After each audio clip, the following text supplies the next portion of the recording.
ಜನಾರ್ದನ್ ರೆಡ್ಡಿ ಶ್ರೀರಾಮುಲು ಅಷ್ಟೇ ಅಲ್ಲ, ರಾಜ್ಯದ ಪ್ರಮುಖರು ಕೂಡ ಚರ್ಚೆ ಮಾಡಿದಂಥ ಸಂದರ್ಭದಲ್ಲಿ ನಾವೆಲ್ಲರೂ ಕೂಡ ಪಾದಯಾತ್ರೆ ಮಾಡೋದು ಒಳ್ಳೆಯದು ಅನ್ನೋದು ಬಹುತೇಕ ಎಲ್ಲರದ್ದು ಅದೇ ಅಭಿಪ್ರಾಯ ಇದೆ. ಆದರೂ ಕೂಡ ವರಿಷ್ಠರ ಜೊತೆ ಚರ್ಚೆ ಮಾಡಿ ತೀರ್ಮಾನವನ್ನು ತೆಗೆದುಕೊಳ್ಬೇಕು. ನಾನು ಈಗಾಗಲೇ ನಮ್ಮ ಪಕ್ಷದ ಹಿರಿಯರಿಗೆ ವರಿಷ್ಠರಿಗೆ ದೆಹಲಿನ ಮಾತನಾಡಿದ್ದೇನೆ. ಇವತ್ತು ನಾಳೆ ಒಳಗೆ ಅದ್ರ ಬಗ್ಗೆ ಮಾಹಿತಿ ಬರ್ತದೆ. ಆದರೆ 17ನೇ ತಾರೀಕು ಜನಾರ್ದನ್ ರೆಡ್ಡಿ ಅವರಾಗಲಿ, ಶ್ರೀರಾಮುಲು ಆಗಲಿ, ನಮ್ಮ ಪಕ್ಷದೆಲ್ಲ ಹಿರಿಯ ನಾಯಕರುಗಳು ಕೂಡ ಬರ್ತಾ ಇದ್ದಾರೆ. ರಾಜ್ಯ ಮಟ್ಟದ ಒಂದು ಹೋರಾಟ, ಯಾಕೆಂದರೆ ಈ ಕಾಂಗ್ರೆಸ್ ಸರ್ಕಾರದ ವಿರುದ್ಧ, ಈ ಕಾಂಗ್ರೆಸ್ ಸರ್ಕಾರದ ವೈಫಲ್ಯಗಳು, ಭ್ರಷ್ಟಾಚಾರ ಏನು ಇವತ್ತು ರಾಜ್ಯದಲ್ಲಿ ಒಂದು ರೀತಿಯ ಅರಾಜಕತೆ ಸೃಷ್ಟಿಯನ್ನು ಮಾಡ್ತಾ ಇದೆ ಕಾಂಗ್ರೆಸ್ ಸರ್ಕಾರ, ಇದೆಲ್ಲದರ ವಿರುದ್ಧ ಇವತ್ತು ರಾಜ್ಯದಲ್ಲಿ ರೈತರ ಸಮಸ್ಯೆ ಇದೆ, ಡ್ರಗ್ಸ್ ಸಮಸ್ಯೆ ಇದೆ. ಇವೆಲ್ಲ ವಿಚಾರಗಳನ್ನ ತೆಗೆದುಕೊಂಡು ರಾಜ್ಯದಲ್ಲಿ ವಿವಿಧ ಹಂತಗಳಲ್ಲಿ ಹೋರಾಟವನ್ನು ಮಾಡಬೇಕು ಅಂತೇಳಿ ಈಗಾಗಲೇ ಪಕ್ಷ ನಿರ್ಧಾರ ಮಾಡಿದೆ. ಹಾಗಾಗಿ ಮೊದಲ ಹಂತದಲ್ಲಿ ಈ ರಾಜ್ಯದಲ್ಲಿ ಕಾನೂನು ಸುವ್ಯವಸ್ಥೆ ಹದಗೆಟ್ಟಿರುವಂಥ ಈ ಸಂದರ್ಭದಲ್ಲಿ ಬಳ್ಳಾರಿನಲ್ಲಿ ಬೃಹತ್ ಮಟ್ಟದ ಒಂದು ಹೋರಾಟವನ್ನು 17ನೇ ತಾರೀಕು ನಾವು ಹಮ್ಮಿಕೊಂಡಿದ್ದೇವೆ. ಸರ್, ಉಪಚುನಾವಣೆ ವೇಳೆ ಎಲ್ಲ ಕಡೆ ರಾಜ್ಯ ನಾಯಕರು ಹೋಗ್ತಾರೆ. ಶಿಕಾರಿಪುರಕ್ಕೆ ಪರ್ಟಿಕ್ಯುಲರ್ ನಾನೇ ಹೋಗಿ 5-6 ಕಿಲೋಮೀಟರ್ ಪಾದಯಾತ್ರೆ ಮಾಡ್ತೀನಿ ಅಂತ DK ಅವರು.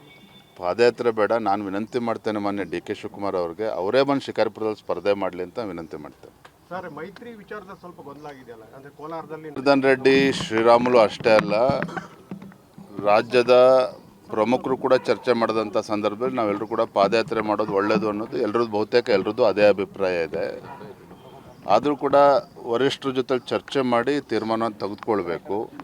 ನಾನು ಈಗಾಗಲೇ ನಮ್ಮ ಪಕ್ಷದ ಹಿರಿಯರಿಗೆ ವರಿಷ್ಠರಿಗೆ ದೆಹಲಿನ ಮಾತನಾಡಿದ್ದೇನೆ. ಇವತ್ತು ನಾಳೆ ಒಳಗೆ ಅದ್ರ ಬಗ್ಗೆ ಮಾಹಿತಿ ಬರ್ತದೆ. ಆದರೆ 17ನೇ ತಾರೀಕು ಜನಾರ್ದನ್ ರೆಡ್ಡಿ ಅವರಾಗಲಿ, ಶ್ರೀರಾಮುಲು ಆಗಲಿ, ನಮ್ಮ ಪಕ್ಷದೆಲ್ಲ ಹಿರಿಯ ನಾಯಕರುಗಳು ಕೂಡ ಬರ್ತಾ ಇದ್ದಾರೆ. ರಾಜ್ಯ ಮಟ್ಟದ ಒಂದು ಹೋರಾಟ,